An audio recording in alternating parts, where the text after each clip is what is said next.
Good morning, everyone. Good afternoon, good evening, wherever you are in the world. I'm delighted to welcome you to today's IABSE webinar, which is organized by Task Group 6.1, the task group which is focused on the effects of climate change on infrastructures. The title of today's webinar is Life Cycle Reliability and Risk Assessment of Coastal Infrastructure Subjected to Tsunamis and Non-Stationary Sea Level Rise. Just to inform you, the webinar is recorded as per previous webinars, and all are available via the e-learning webpage, which I'll refer you to later in my brief introduction. At the end of today's webinar, we'll have about 15 minutes for questions and answers. We will use the Q&A function within Zoom for that, so please type any questions which you have into that. We have approximately 100 registered attendees today, which is fantastic for the work, and we look very much forward to your active participation in the webinar today. My name is Alan O'Connor. I am Professor of Structural Engineering at Trinity College in Dublin, and I have the pleasure to act as your moderator for this webinar today. I'm delighted to introduce to you the two speakers for the webinar, Professor Mitsuyoshi Akiyama and Mr. Abdul Qadir Al-Hamid. Together, they will illustrate a framework for life cycle risk assessment of coastal infrastructure and detail an example to demonstrate the effectiveness of the developed framework. Let me now provide a brief introduction to the speakers in the order which you will see them today. So Professor Mitsuyoshi Akiyama was an assistant and associate professor of structural engineering at Tohoku University from 1998 to 2011, before he joined Waseda University in 2011.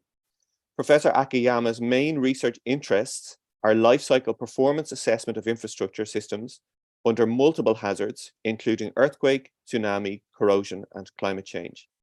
He currently serves as the chair of Commission 6, Sustainability at IABSE. He is also the president of the non-profit organization Engineers Without Borders in Japan. Mr. Abdul Qadir Al-Hamid was enrolled at Waseda University from 2019 and further pursued his PhD under the research group of Professor Akiyama. Mr. Al-Hamid is conducting research about the life cycle disaster risk management of coastal infrastructure under non-stationary climate change effects. He is a member of the International Association for Bridge Management and Safety and a member of the International Association for Life Cycle Civil Engineering. Together, they will deliver today's webinar. Before that, I would like now briefly to provide you with some background on behalf of IABSE.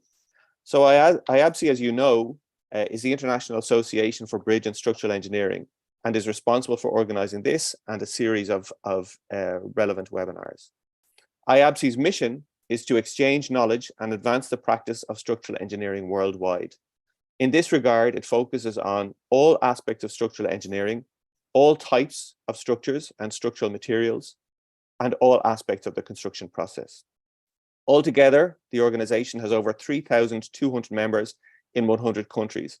And certainly, as I'll highlight in a moment, we'll have a national group in your country. And if you aren't already a member, you're encouraged to join and take part. IABSE is responsible for the organization of webinars and conferences in its mission for lifelong learning. The webinars are available via the e-learning platform, and this webinar today is recorded and will be available there subsequently, together with previously recorded webinars. In addition to that, the organization organizes a number of international conferences and symposia. For example, this year we will have the Congress in New Delhi, focused on engineering for sustainable development. And next year's symposium will be held in Manchester and focuses on construction's role for a world in emergency. Just to point out to you that abstract submission portal is still open for the Manchester Symposium and will be open until the end of July. And I think Brenda will post into the chat the link for you to submit your abstract. IABSE produces a number of very highly relevant publications for you, including the journal Structural Engineering International, IABSE Bulletins, Structural Engineering Documents, Case Studies, and Guidelines, in addition to the conference proceedings. And if you're interested in today's webinar and the work of Task Group 6.1, I would point out to you that a number of articles from Task Group 6.1 have been published in the journal in recent times, and I would refer you to those. I pointed you to the national task groups, which are present in over 100 countries, and you're encouraged to get involved in these national task groups and the technical commissions which IABSE runs. There are 6 technical commissions focused on performance requirements, conceptual design, structural analysis and evaluation, construction methods and processes, existing structures, and sustainability, and over 40 task groups, including 6.1, which is organized today's webinar. You're encouraged, if you are a young engineer, to join the Young Engineers program and avail of the student benefits which are available to you. These include free online access to the journal, reduced IABSE conference fees, free ebooks and reduced prices on hard copies, the monthly newsletter, and most importantly, a chance to meet and interact with IABSE experts and share your work and learn from their experience. The national groups are very active and organize a number of events such as seminars, workshops, conferences, and very interesting technical visits, which can be hosted in your home country, which you're encouraged to engage with and attend. Finally, I said that today's webinar will be hosted on the IABSE e-learning platform. The platform hosts webinars, keynotes, lectures and courses, amongst a number of other resources which are available to you. So we would encourage you to visit the e-learning page and capitalize on those resources which are available to you. So that's all for me. I'll come back at the end to moderate the question and answer session, but I'm delighted now to hand over to Professor Akiyama and Mr. Al-Hamid to give their presentation on life cycle reliability and risk assessment of coastal infrastructure subjected to tsunamis under non-stationary sea level rise. So I'll stop sharing and I'll hand over to you guys.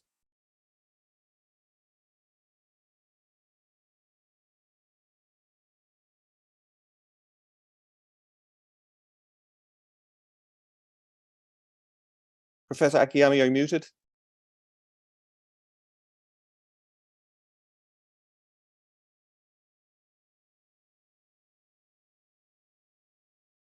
Okay, thank you.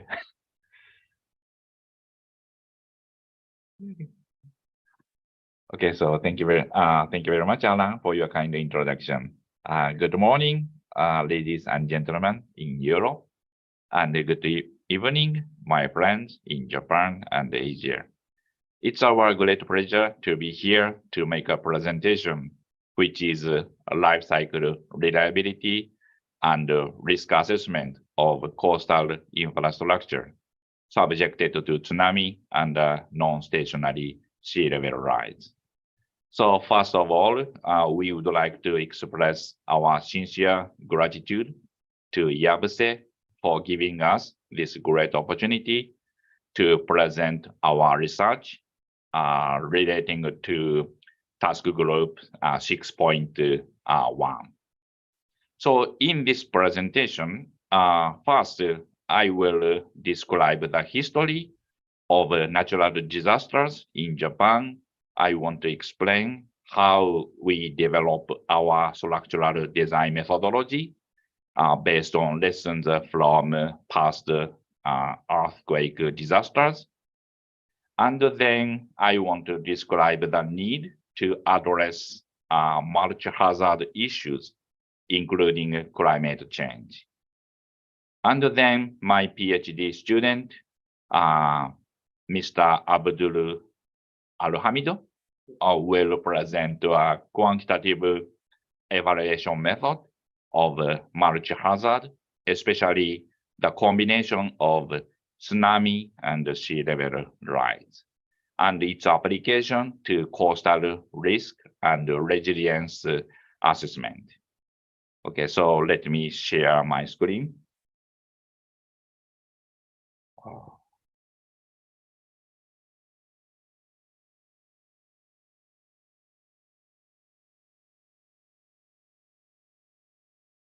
So now you can see my screen. Okay.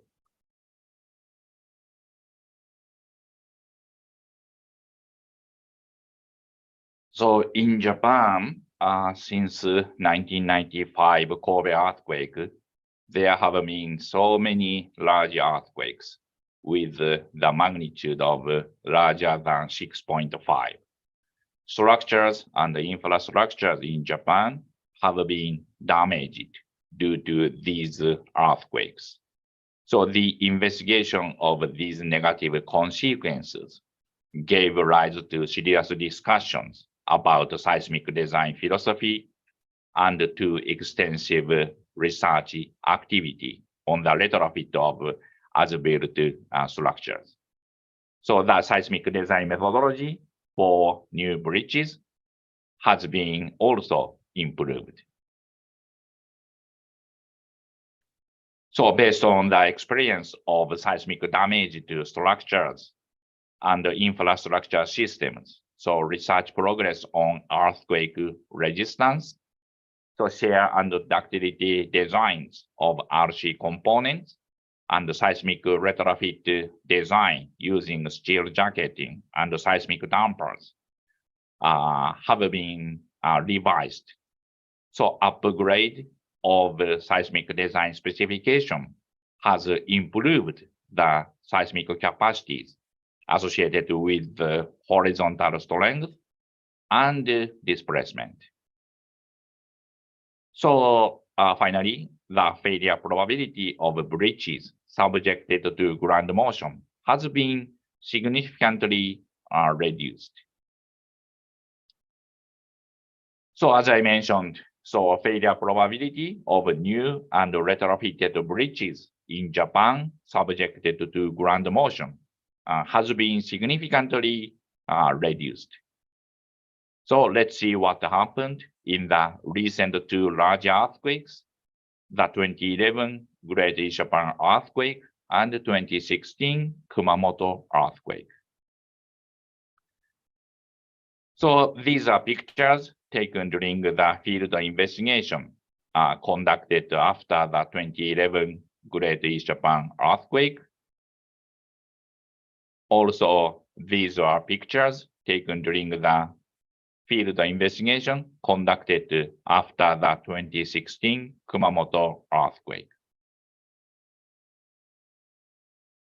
So field investigations conducted after the 2011 Great East Japan earthquake and the 2016 Kumamoto earthquake confirmed that, yes, so bridges, according to new design specification and retrofitted structures, performed very well against strong ground motion. However, due to the subsequent tsunami, landslide, or fault displacement, many bridges were damaged and collapsed. So these pictures were taken before and after the 2011 Great East Japan earthquake. So this is a before and after. So although the bridge was retrofitted by using reinforced concrete jacketing to improve the seismic performance, so this couldn't prevent the washout of superstructures. So for this bridge, the tsunami was the dominant hazard. So this picture shows the washout of superstructure of Kinoshita Bridge due to the landslide during the 2016 Kumamoto earthquake. So you can see for this bridge, landslide was the dominant hazard. So field investigation conducted after the 2011 Great East Japan earthquake confirmed that some of RC structures and steel bearings were severely deteriorated due to chloride-induced corrosion. So effect of material deterioration on seismic performance should be considered in the life cycle assessment.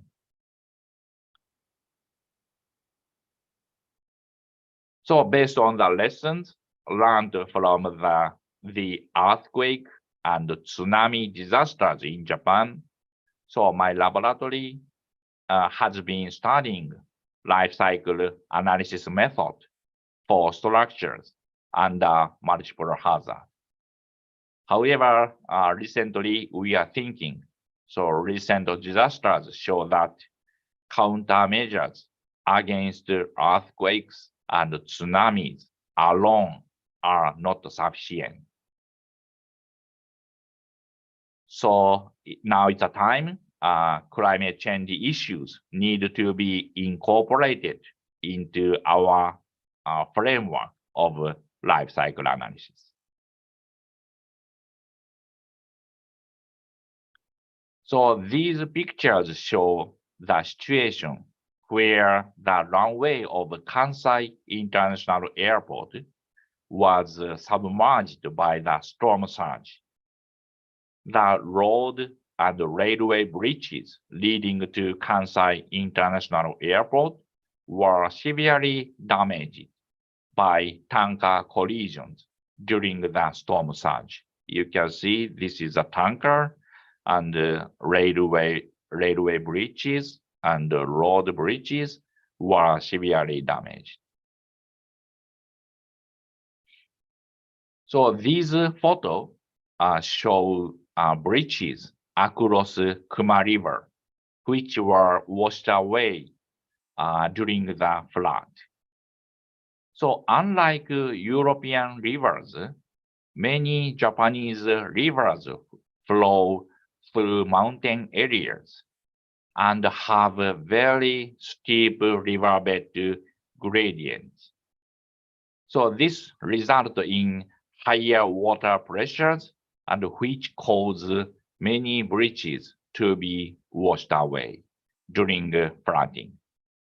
So almost every year, Japan has experienced very severe flood in recent years that have washed out many bridges.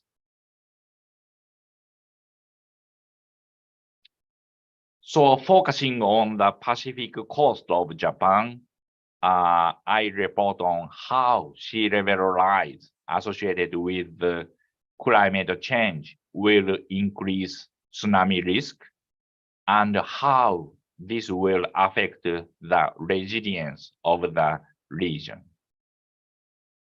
So what adverse effect will sea level rise have? So global warming will change the location of coastlines, and rising sea levels will increase the threat of tsunamis. So stronger tsunami could result in more structural damage and more disaster waste.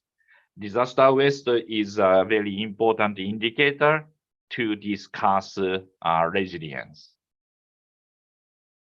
So although not discussed in our presentation, global warming will accelerate the aging of infrastructure. So if you are interested in this theme, so please see papers submitted by TG 6.1 to the IABSE journal. So Mark Stewart and our colleagues did a great job. Okay, so let me introduce my student, Mr. Abdul Al-Hamido. Yeah, so he will explain more details about tsunami disasters concerning non-stationary sea level rise due to climate change. Okay, so Abdul, you can start making a presentation.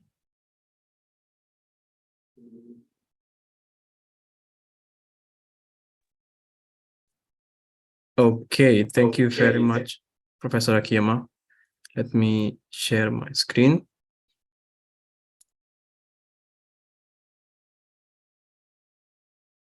Can you see the screen, Professor? Yeah. Without note, right? Okay. So first of all, thank you very much, Professor Akiyama, and good afternoon, everyone. I want to express my gratitude for your presence today, no matter where you are now in the world. And my name is Abdul Qadir Al-Hamid, and I am a PhD candidate at Waseda University. And I am fortunate enough to have Professor Akiyama as my supervisor. And following Professor Akiyama's discussion, I will provide more details about integrating the impact of rising sea level rise.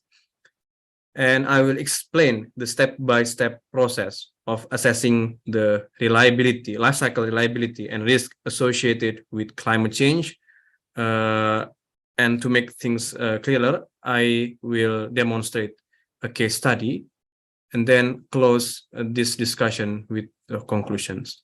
So first, to begin with, let's discuss about the basic idea to integrate sea level rise effect into the tsunami hazard assessment.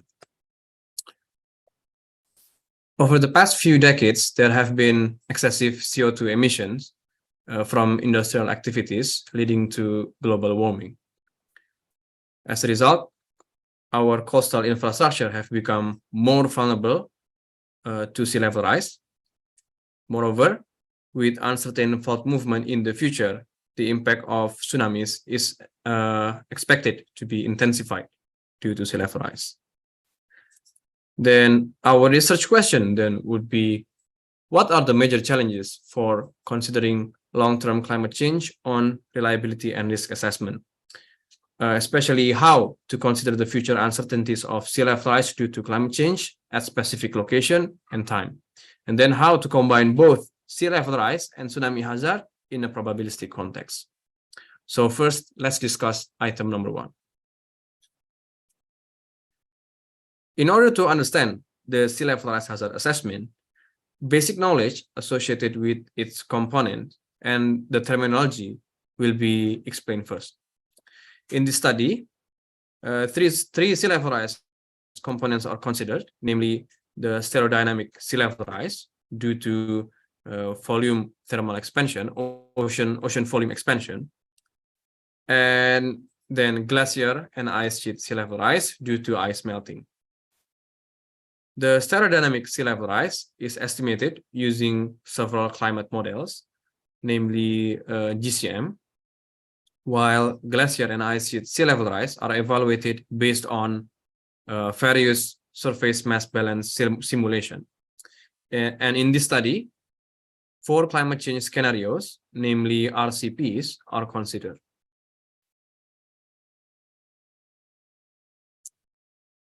To calculate sea level rise hazard, we need to perform statistical analysis based on climate models and other references. On the other hand, when a glacier or ice sheet melt, a redistribution of sea level due to the deformation of Earth's surface occurs. This redistribution of sea level can be regarded as the sea level spatial variability. And the sea level spatial variability is measured in terms of the expected sea level rise in a location per meter of global mean sea level rise. Next, in order to estimate the sea level spatial variability, the spatial land water mass change data is collected and converted using sea level equation solver to estimate the sea level spatial variability. And finally, the sea level spatial variability is multiplied with the statistic of sea level rise. Finally, by employing this formula, we can estimate the sea level rise hazard in a particular location in the ocean, as shown in the lower figure. The sea level rise hazard describes the total sea level rise and the corresponding accidents probability. Next, I will discuss about the procedure to combine sea level rise hazard with tsunami hazard. In terms of tsunami hazard assessment, the inundation depth is estimated using tsunami propagation analysis. Therefore, necessary parameters such as fault movement models and fault parameters are identified prior to tsunami propagation analysis. However, before running the tsunami propagation simulation, the bathymetry and topography are decreased to consider the effect of sea level rise. Then, after decreasing the bathymetry and topography, we can run several cases of tsunami propagation. Several tsunami propagation analyses under several cases of sea level rise. By applying Monte Carlo simulation based on the fault parameter uncertainties, we can estimate the tsunami hazard curve as shown in this figure. And in order to consider the effect of sea level rise into our tsunami hazard, tsunami propagation analysis with different sea level rise cases needs to be performed. So for example, suppose we have an infrastructure consists of bridge, building, and road network, okay, as shown in the right figure. First, tsunami propagation analysis with no sea level rise is performed. Then we evaluate the tsunami hazard curve at the analyzed grid, as shown in this figure. Then we perform again for 0.6 meter of sea level rise and estimate the tsunami hazard curve given 0.6 meters of sea level. Then we perform again for 1.2 meters of sea level rise, and we estimate the tsunami hazard curve given 1.2 meters of sea level rise. And finally, after several cases of sea level rise, we can do interpolation to obtain the conditional tsunami hazard curve given sea level rise. As explained before, now we have the tsunami hazard without sea level rise. However, to consider this, total probability theorem is applied based on the conditional tsunami hazard curve given sea level rise and also the sea level rise hazard itself. And now, after applying the total probability theorem, as shown in the figure, tsunami hazard increases when considering sea level rise effect. Next, I will discuss about the life cycle reliability and risk assessment under the climate change effects. Since sea level may potentially intensify the tsunami hazard, the effects of sea level rise are also expected to result in an increase in total economic losses, which will depend on the arrival time of the tsunami event itself. And for risk management purposes, usually the cumulative loss throughout the life cycle period is usually used as a variable of interest. However, since the amount of total economic loss is it becomes dependent on the arrival time of the earthquake itself, our question would be now how to estimate the life cycle risk of cumulative loss given the uncertainties associated with the number of earthquake events, including their corresponding arrival of time.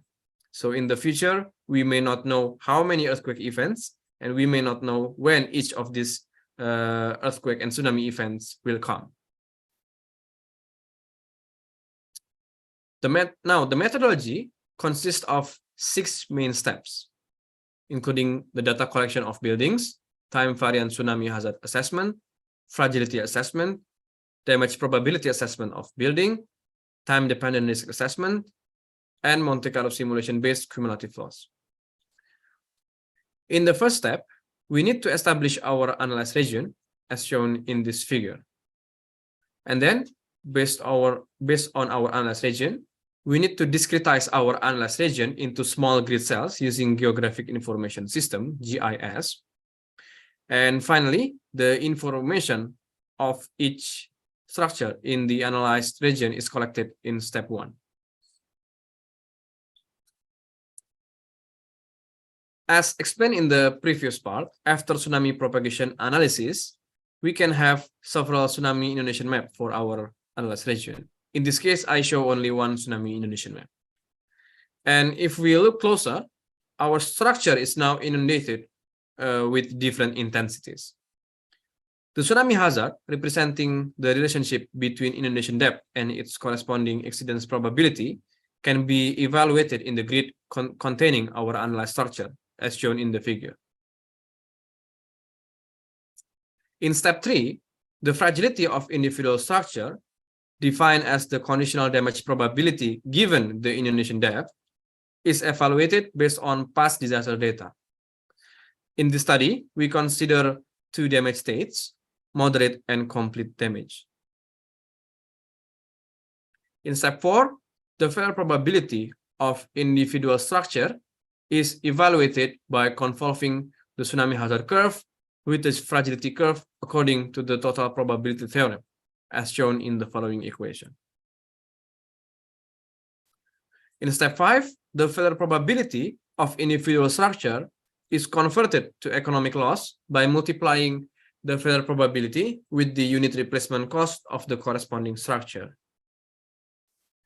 And once the economic loss from all individual structure is in the analyzed region has been estimated, The total economic loss can be obtained by summing them all together. And by repeating this process using Monte Carlo simulation, we can obtain a risk curve of economic loss for the analyzed region. Finally, in step 6, an MCS-based compound renewal process is performed to estimate the life cycle risk of cumulative loss. The Monte Carlo simulation procedure can be described as follows.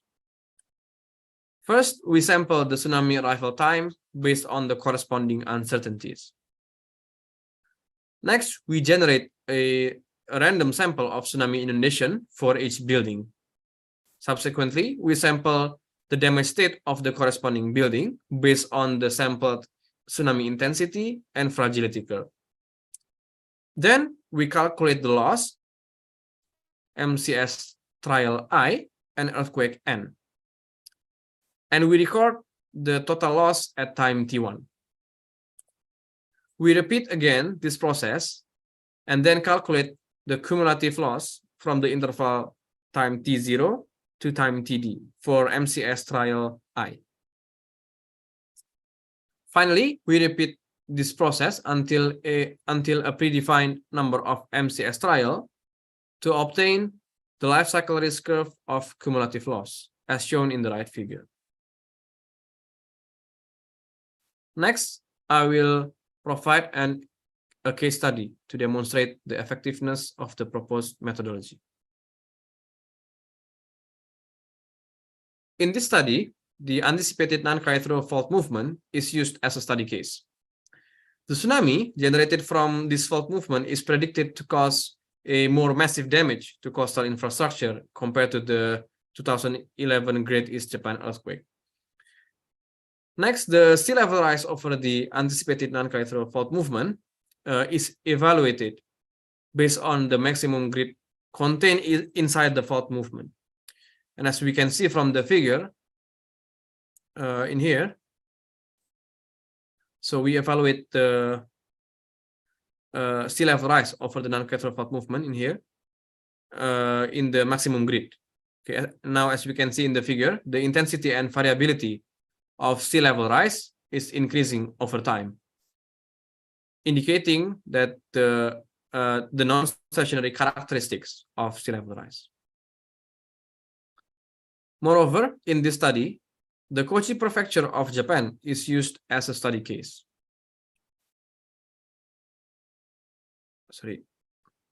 Specifically, 3 municipalities with different geographic characteristics was chosen, namely Susaki, Kochi, and Konan City.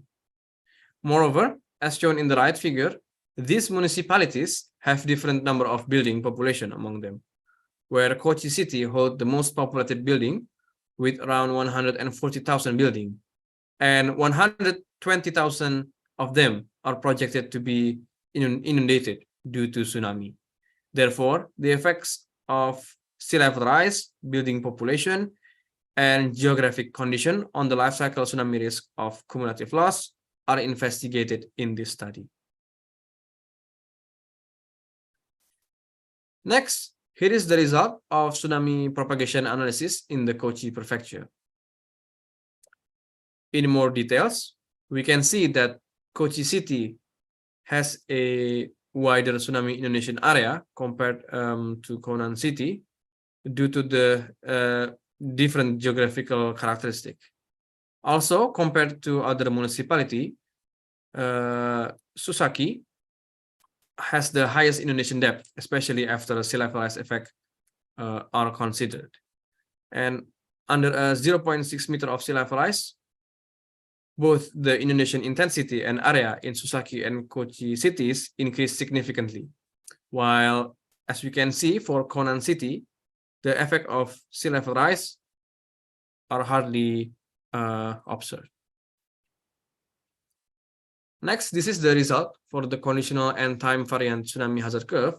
And as we can see from these figures, Susaki and Kochi cities are sensitive to sea level rise, while Konan City is hardly affected. Next, in order to estimate the life cycle reliability of structure, Normally, we estimate the distribution of maximum intensity, either based on renewal process or Gumbel distribution for extreme value analysis. However, under the non-stationary and non-Poisson process of tsunami occurrence, the distribution becomes increasingly complex to be evaluated. Therefore, a numerical procedure to evaluate such equations are introduced in the study. So the general idea is basically the same as in the MCS-based cumulative loss assessment. First, we sample the earthquake arrival time relative to the present time, T0, based on the PDF of the earthquake's arrival time, as we can see in this figure. In step 2, we sample the sea level rise intensity from the time variant sea level rise hazard. And in step 3, we sample the tsunami intensity based on the sea level rise intensity and conditional tsunami hazard curve given sea level rise. Finally, in step 4, we record the tsunami intensity at time T1 and repeat this process until we get the maximum inundation depth. For each Monte Carlo simulation trial, we can select the maximum tsunami intensity that occurs during the life cycle period. And we repeat this process again until a predefined number of MCS. Finally, we can obtain the maximum tsunami intensity distribution as shown in the right figure. Now, normally in Japan, we estimate the tsunami fragility curve for each building empirically by utilizing past disaster data. In this study, we use data from the 2011 Great East Japan earthquake. Generally, we model the fragility curve in a log normal distribution and then convolve the fragility curve with the distribution of maximum tsunami intensity, the life cycle reliability for individual building. Now, these are the results for the hazard curve associated with the tsunami intensity in the evaluated grid shown in the previous slide. As we can see, in the short term, 2050, the effects of sea level rise appears to be insignificant compared to that in 2100. In addition, Poisson process tend to underestimate the maximum tsunami intensity compared to that of non-Poisson process.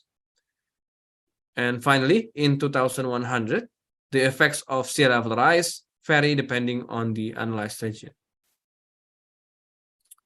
To be more details, this table shows the tsunami intensity for each city and earthquake occurrence process.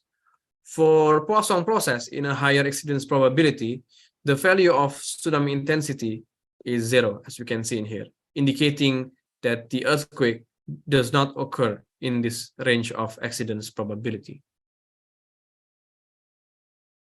Therefore, when considering sea level rise effects under non-Poisson assumptions, we can see from this table that the maximum tsunami intensity could increase more than half of that without sea level rise effects. Moreover, this is the probability of complete damage state for each municipality, assuming that the Nankai earthquake occurs in 2023 and 2100. And due to the effects of sea level rise, we can see in Susaki City in the left that the probability of complete damage for buildings located in the coastal areas is increasing significantly. Moreover, this is the expected number of completely damaged building for the case when the earthquake occurred at 2023 and 2100. And based on this data, we can conclude that due to the sea level rise effect, an additional 1,000 residential buildings in Kochi City of Japan is expected to be completely damaged. Finally, the cumulative loss, the life cycle tsunami risk associated with the cumulative loss is estimated for each analyzed city from 2023 to 2100. Based on these results, 3 main points can be concluded. First of all, as we can see in here, sea level rise intensifies the life cycle tsunami risk for all municipalities, especially for Kochi City, which has a large population of buildings. Secondly, when assuming a Poisson process, the life cycle tsunami risks tend to be underestimated for the accidents probabilities higher than 0.1, as we can see in here, compared to that of non-Poisson process. But however, it can be overestimated when we try to consider the Taylor probability, as shown in the Susaki case in here. And finally, when our assessment is limited to the expected cumulative loss only, as shown in the lower figure, the cumulative loss in Kodan City is constantly greater than that in Kochi City. However, when we evaluate the life cycle tsunami risk curve, Kochi City shows higher cumulative loss in the tail probability compared to Konan City, especially after accounting for the effect of sea level rise. Therefore, the framework proposed in this study can contribute to a more accurate assessment of life cycle risk and enhance the future disaster preparedness for coastal communities. And to be more detailed, this table shows the effect of sea level rise on the life cycle risk of cumulative loss.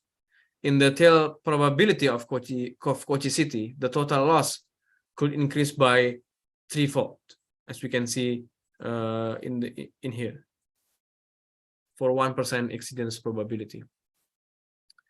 Based on this table, depending on the building population and the topographical characteristic of the analyzed municipalities, sea level rise significantly affects the life cycle risk of the life cycle tsunami risk of cumulative economic loss.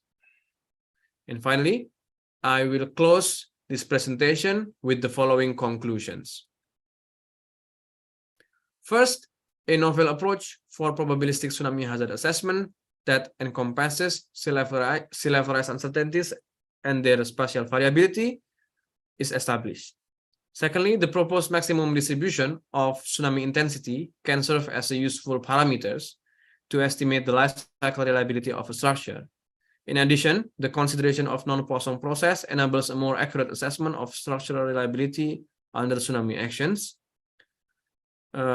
Next, the risk of cumulative loss could increase more than the original risk of cumulative loss in a region where the effects of sea level rise are intense. In addition, the proposed framework supports a more accurate risk-informed decision-making process by enabling the estimation of life cycle tsunami risk as opposed to the conventional expected value assessment. And finally, the proposed framework is highly beneficial and should be applied when developing disaster mitigation strategies involving, for example, coastal defense construction, building relocation, earthquake insurance, portfolio management, and the establishment of tsunami shelters, or even effective disaster waste management. And finally, a closing remark from Professor Akiyama. Okay. Let me. Yeah. Muted. It's fine.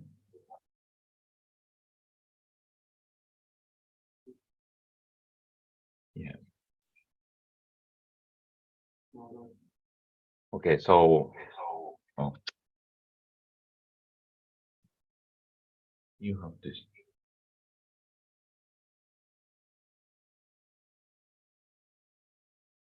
Okay. No.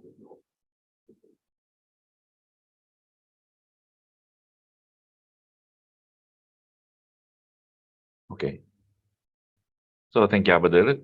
Today, we have introduced the impact of tsunamis and sea level rise on coastal areas.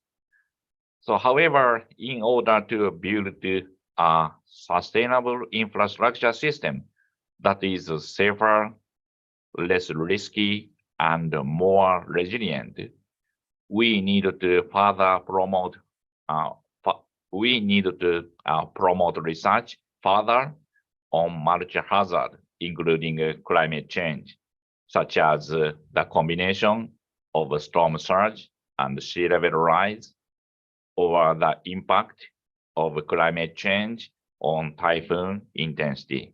So we try to do this research. So go to next.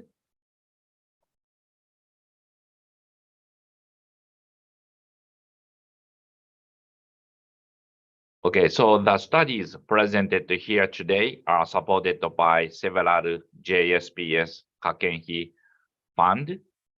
Also, there are collaborative research with Professor Dan Frankopol at Lehigh University and Professor Koshimura at Tohoku University, and my colleagues.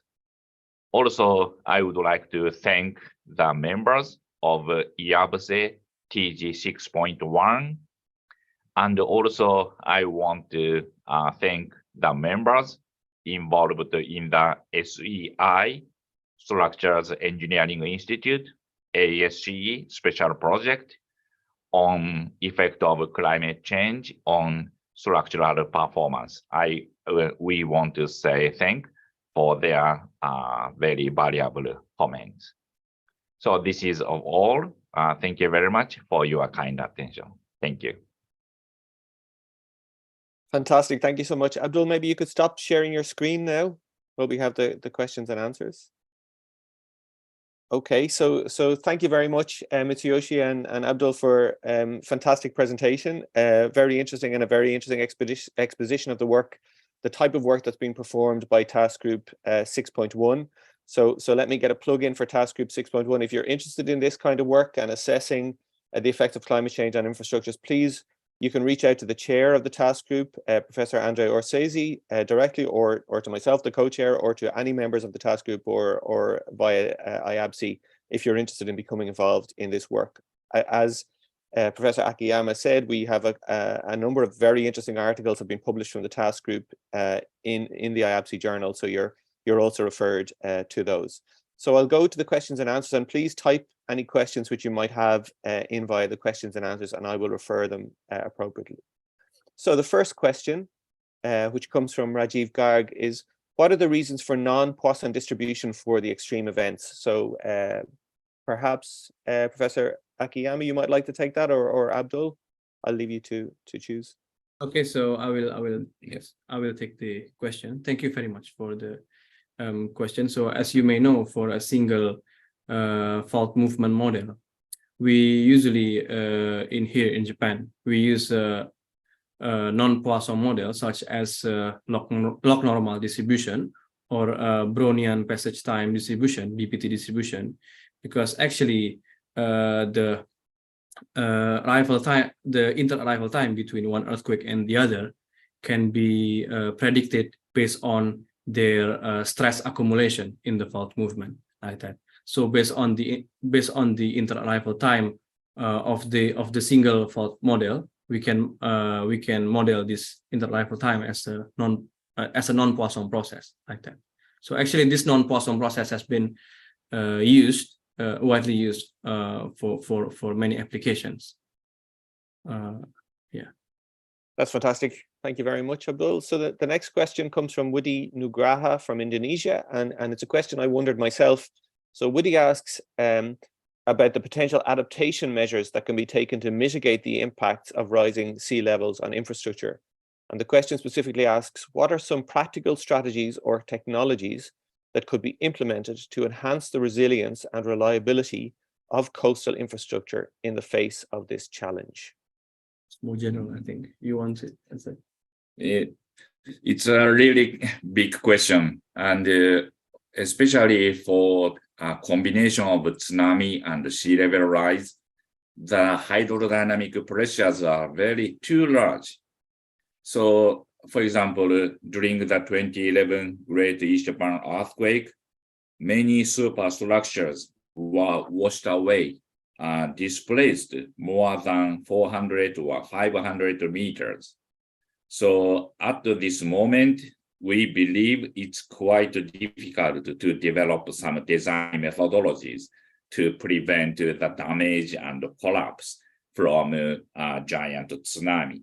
So at this moment, we presented the hazard map with very high inundation depth, and we recommend so to avoid construction or stay in this hazard region. So now this is all we can say. Thank you. Super. Thank you for that. So if anyone else has questions, please type them into the question and answer function, and we can address them appropriately. And while you think of your questions, I might take advantage of my role as moderator to ask a question which occurred to me, Abdul, during the presentation. Are the fragility curves time dependent? So you're looking at predicting responses in 2050 or 2100 for the infrastructures that you're considering. But as Professor Akiyama indicated, the responsive structures is a function of time. So do you consider the fragility curves to be also a function of time, and do you increase the level of fragility anticipated as a function of time? So yeah, it's related with the advancement of earthquake resistant design, right? Yeah. So Alan, you are discussing about the material deterioration, right? Yes. Yes.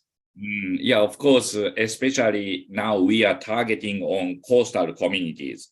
So coastal region always has issues on chloride attack. So yes, in coastal region, we have to consider sea level rise, tsunami, and deterioration due to chloride attack.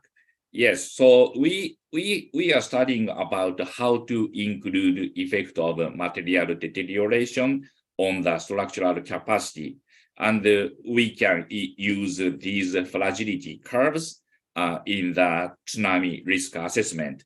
But today's presentation, we didn't consider this point. Yeah, but we should do it. Super. Thank you very much.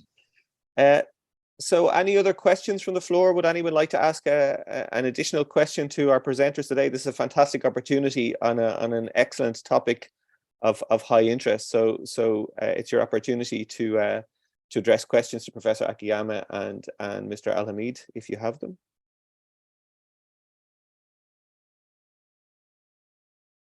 Okay, I think that's an indication, guys, that your presentation was very clear and everyone is very happy with it. So I'd like to thank you very much for the presentation today. I think it's, as I've said, it's a fantastic example of the kind of work which is being performed within the task group 6.1.